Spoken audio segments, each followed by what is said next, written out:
Sudah terlihat share screen-nya? Sudah, Pak. Sudah. Oke. Kita lanjut ke pertemuan ke-12, MySQL atau Database Management System. Kita nanti kembali lagi, ya seperti yang saya ucapkan tadi, bahwasannya kita pada pertemuan semester ini akan fokus semuanya ke database, bagaimana cara mengolahnya dan sebagainya, karena nanti di pertemuan selanjutnya, kalian nanti tak ajarin bagaimana proses logika database itu menentukan yang namanya decision maker. Kalian kan secara tidak langsung pernah memahami atau ya, ketika kita share atau mencari produk di Tokopedia misalkan, oh aku tak cari panci yang warnanya merah dan sebagainya. Kenapa ya kok di Instagram itu muncul sponsor yang juga sama panci berwarna merah gitu, ada yang merek Mas Pion, ada pun merek apa sih di TikTok apa Mitochiba dan sebagainya dan nah dari situ kan kita akan ketahui atau kita sering melihat Shopee nanti akan muncul di situ iklan yang iklannya Aldebaran dan Andin dan gitu ya. Itu dasarnya dari mana ya? Dari database yang dipersiapkan yang akan menjadikan decision dan diharapkan nanti ketika data itu muncul ada proses transaksi di sana. Nah, DBMS atau Database Management System itu adalah merupakan program yang memungkinkan item-item dalam suatu database disusun, diolah, dan juga diperbaharui. Contoh programnya itu adalah bisa Oracle, MySQL, Microsoft Access, Parados, Interbase, SQL Server, dan Postgre. Nah, semua contoh ini adalah ada yang berbayar, ada yang open source. Nah, pada kesempatan kali ini saya nanti akan memberitahu kalian bagaimana untuk memproses dan mengolah data. Akan tetapi kita harus mempersiapkan dulu perangkatnya, ya. Tidak semuanya yang tidak semuanya yang saya nanti akan beritahu dalam artian secara detail karena basically adalah jurusannya akuntansi, akan tetapi dari beberapa basic itu tadi nanti saya harap teman-teman juga mencobanya di rumah. Yang perlu disiapkan adalah aplikasi namanya SAMPP, di mana ini didownloadnya di link ini apacefriends.org/.load.html. Sesuaikan dengan operasi sistem kalian, ada yang Windows, Linux ataupun Mac gitu ya, sesuaikan, terus kalian download, terus kalian install, itu ya. Pastikan ini di tutorial banyak di Google untuk menginstal MySQL ini. Saya nanti akan tidak menjelaskan itu, tidak nutut waktunya nanti. Pastikan ini yang terpenting saja, pastikan modul Apache dan MySQL itu nyala keduanya. Kemudian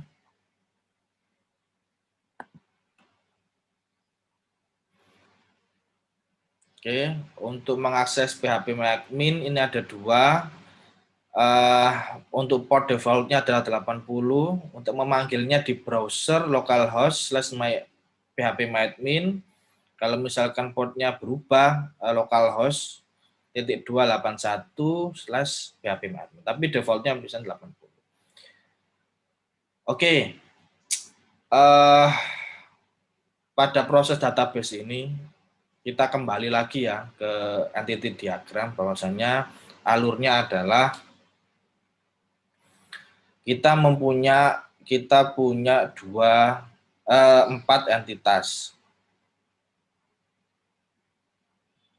Objek mahasiswa, kelas, dosen, sama mata kuliah, di mana mahasiswa ini akan mengikuti kelas. 4A1, 4A2, 4A3. Di mana pada kelas 4.1 ini diajarkan oleh dosen ASAT, gitu ya. Kemudian di kelas ini pada kelas 4A1 itu mengajarkan beberapa mata kuliah, ada ASAT, ada sistem informasi akuntansi dan sebagainya. Ya. Perlu diingat lagi ya, database itu ada yang namanya primary key dan foreign key. Primary key ini adalah data yang menjadi acuan ketika proses pemanggilan, ID-nya. Kalau mahasiswa ya NIM. Nah, dari entitas diagram ini kita drop down lagi, kita pecah lagi. Dari data mahasiswa ini yang kita inginkan itu data apa saja sih? Ada NIM, nama, alamat, tanggal mungkin, terus ada data lainnya mungkin apa, tanggal lahir, alamat, tempat lahir dan sebagainya. Mata kuliahnya ASAT berapa SKS, mesti ada kodenya. Seperti halnya buku ketika perpustakaan mesti kan ada kode. Untuk novel itu kodenya apa, nomor urutnya itu apa, nomor urut biasanya ketika di inventarisnya itu nomor berapa, dosen pun juga sama. Dari data dosen itu ada NIP-nya berapa, terus namanya berapa. Oke. Nah, dari database ini kita drop down lagi, kemudian kita relasikan, gitu ya. Karena tadi kan entitasnya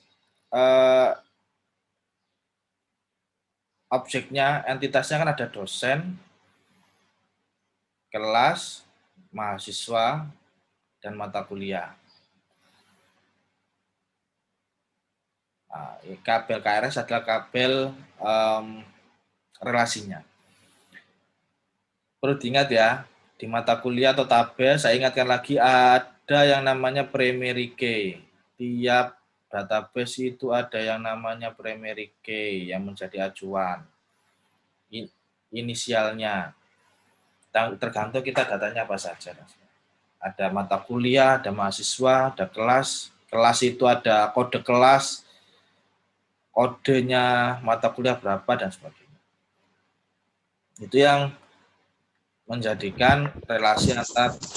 Nah, di SQL kita nanti akan belajar tentang struktur query language atau SQL. Ada banyak sebetulnya, ada MySQL, ada MySQL Server, ada Microsoft Access, itu yang semuanya berbeda-beda semua. Tapi yang umum dilakukan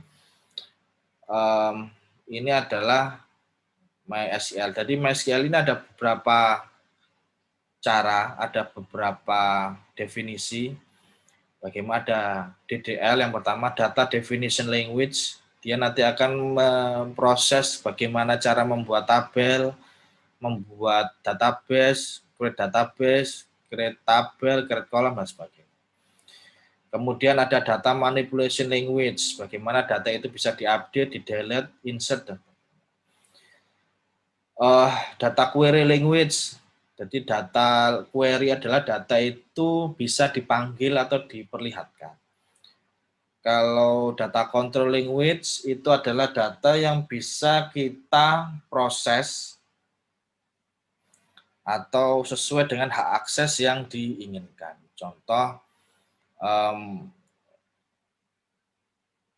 untuk akses semuanya itu bisa mengakses ke semuanya. Ada yang proses hanya database daerah atau BMKG dan sebagainya. Ada, itu yang namanya data control. Kemudian data transaction language itu ada data yang untuk bisa mentransaksikan ke beberapa data lainnya. Nah,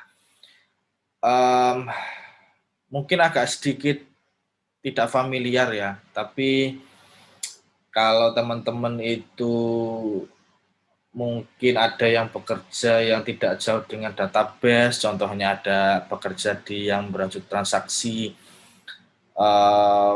penjualan dan sebagainya, pasti tidak umum atau tidak aneh dengan yang namanya data. Karena data ini prosesnya hampir sama seperti kalian nanti contohnya kerja di gudang atau kerja di supermarket, ada transaksinya data dan sebagainya. Nah, kita nanti akan belajar tentang data manipulation language. Jadi data manipulation itu ada 3. Oke, bagaimana data itu bisa masuk, insert, update, delete. Ini yang namanya DML. Data manipulation yang tadi ya, yang nomor 3 tadi, manipulation aja. Ini seharusnya materi ini yang kita pelajari hari ini atau DBMS ini bisa menjadi 4 pertemuan gitu sebetulnya.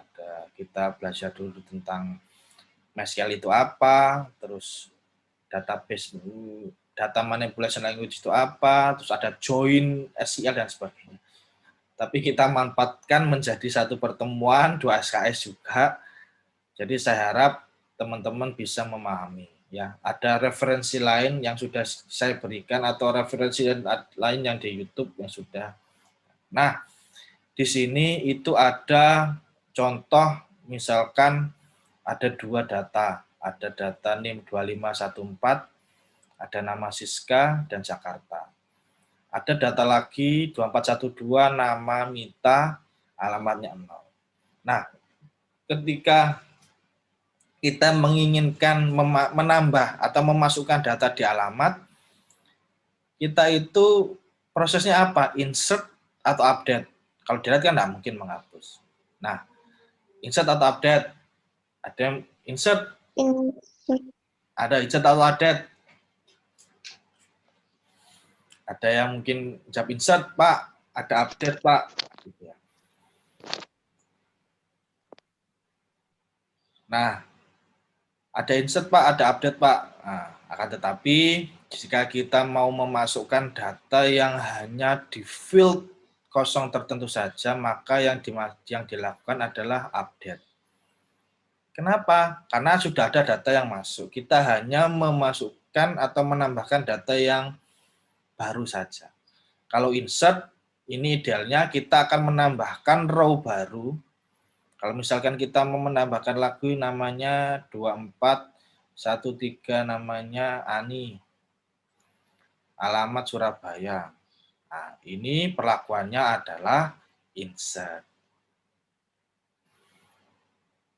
Kalau kita hanya menambahkan data kosong alamat, kita bisa memakai update.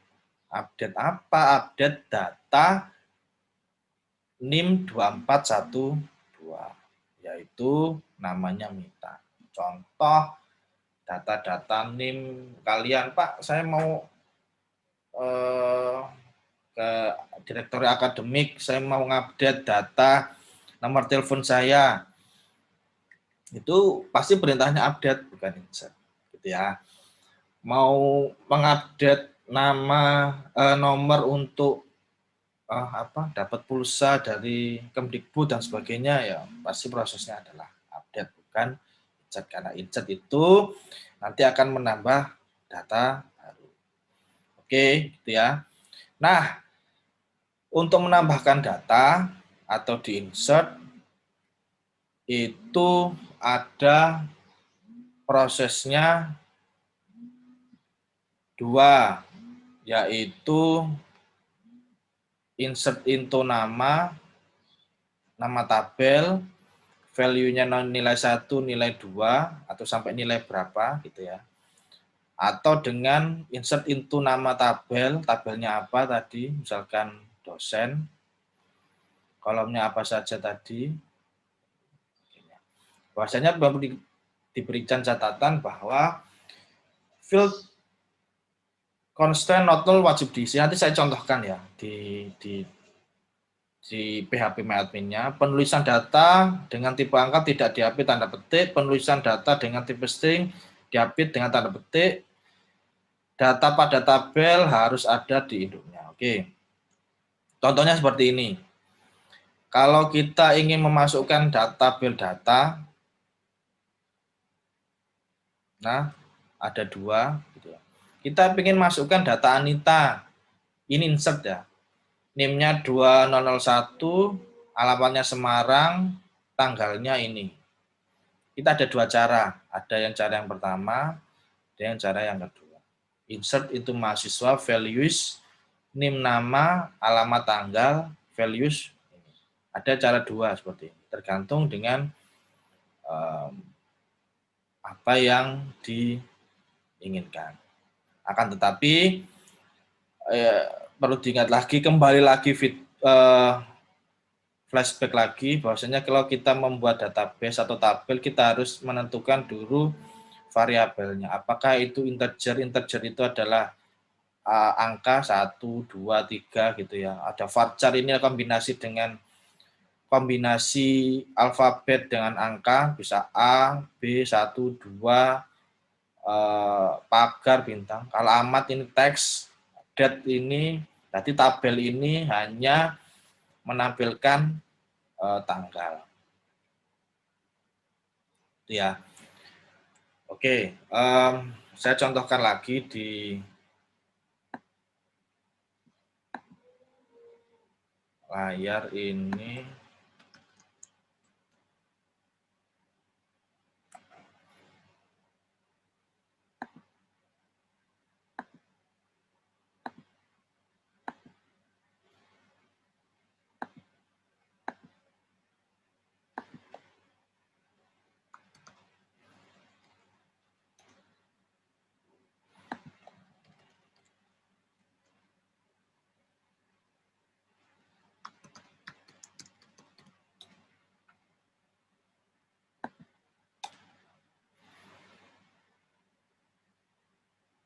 Oke, ini ya contohnya. Saya sudah membuat database di sini ya.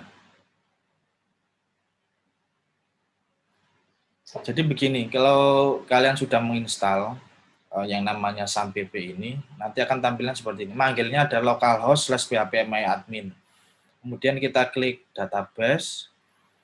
Kemudian kita membuat database baru, misalkan KRS gitu ya. Terus kita create. Nah, kita membuat tabel dulu. Tabel yang tadi, yang ada di slide apa dosen, mahasiswa, dan sebagainya. Kita contohkan membuat tabel kelas misalkan. Ya. Kita tabel kelas itu kita inginkan ada,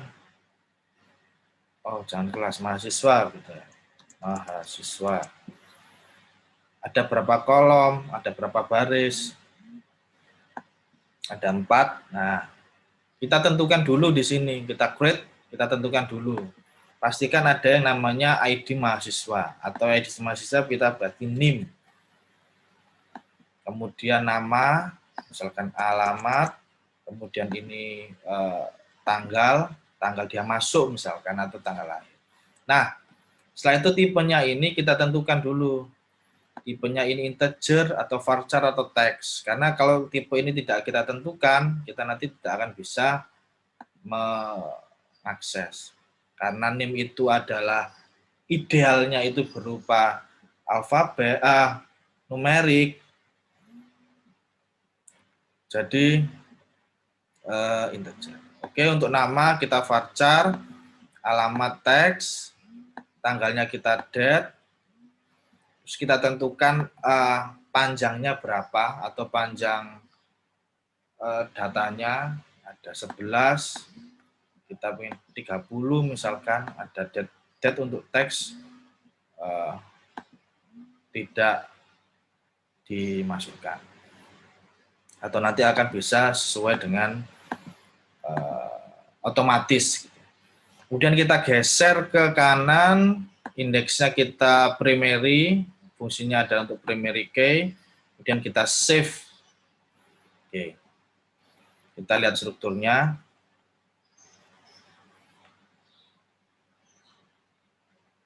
Nah, strukturnya kan sudah ada ya, NIM, nama, dan sebagainya, dan alamat. Tanggal seperti tadi. Ada dua cara kalau di tabel ini atau di data ini. Kita bisa menggunakan insert itu tadi, tapi ingat di PHP